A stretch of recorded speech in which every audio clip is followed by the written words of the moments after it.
सच्चे देशभक्त की कहानी। दोस्तों, हमारे देश में हमेशा देशभक्ति को धर्म से ज्यादा महान माना गया है। आज मैं आपको एक ऐसे देशभक्त की कहानी बताने जा रहा हूं जिससे पढ़कर आपको उस पर जरूर गर्व होगा और अपने हिंदुस्तानी होने पर भी। यह बात तब की है जब देश आजाद नहीं हुआ था।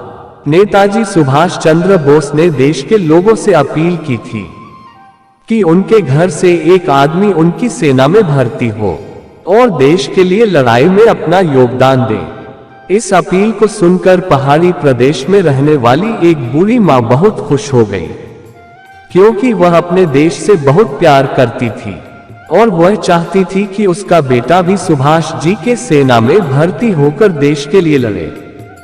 जब बूढ़ी माँ के बेटे को उनकी इच्छा पता चली तो वह भी खुशी खुशी सेना में जाने के लिए तैयार हो गया और अपने माता का आशीर्वाद लेकर सेना में भर्ती होने के लिए पहुंच गया। इस सेना में भर्ती होने के लिए कर्नल जब सबसे पूछताछ कर रहा था, तब कर्नल ने लड़के से पूछा कि वह कितने साल का है और उसके घर में कौन कौन है।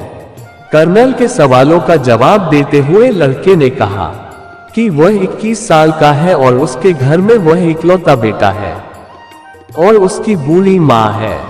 लड़के की बातें सुनकर कर्नल ने उसे सेना में भर्ती करने के लिए मना कर दिया, क्योंकि नेताजी सुभाष चंद्र का आदेश था कि घर के इकलौते बेटे को सेना में भर्ती ना किया जाए, जिससे परिवार का सहारा कहीं छीन ना जाए। हालांकि लड़के ने कर्नल की बहुत विनती की और उसे सेना में भर्ती कर लेने के लिए कहा, लेकिन कर्नल ने उसकी एक न सुनी और उससे घर वापस लौट जाने के लिए कहा। निराश होकर लड़का घर लौट गया और सारी घटना अपनी माँ को बताई।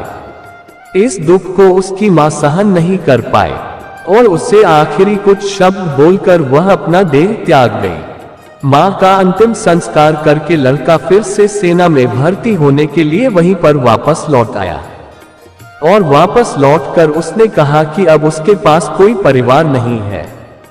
उसके परिवार में एक सदस्य जो उसकी माँ थी, वह भी उसे यह कहकर चली गई कि वह आज से उसकी माँ नहीं है, क्योंकि वह उसकी देशभक्ति के रास्ते में रोड़ा बन रही है, इसलिए उसे उसकी माँ कहलाने का हक नहीं है और उसकी असली माँ भारत माता है। इन सारी बातों का नेताजी को जब पता चला तो उन्होंने इस देशभक्त माता को श्रद्धांजलि दी और उनके बेटे को सेना में भर्ती कर लिया और उन्हें कप्तान की पोस्ट पर नियुक्त कर दिया। दोस्तों, यह होती है सच्ची देशभक्ति और यह होता है देश के लिए बलिदान। घरों पर झंडे लगाने से या स्पीकर पर देशभक्ति के गाने बजाने से देशभक्ति साबित नहीं होती। देशभक्त के दिलो दिमाग सब जगह देश छाया रहता है।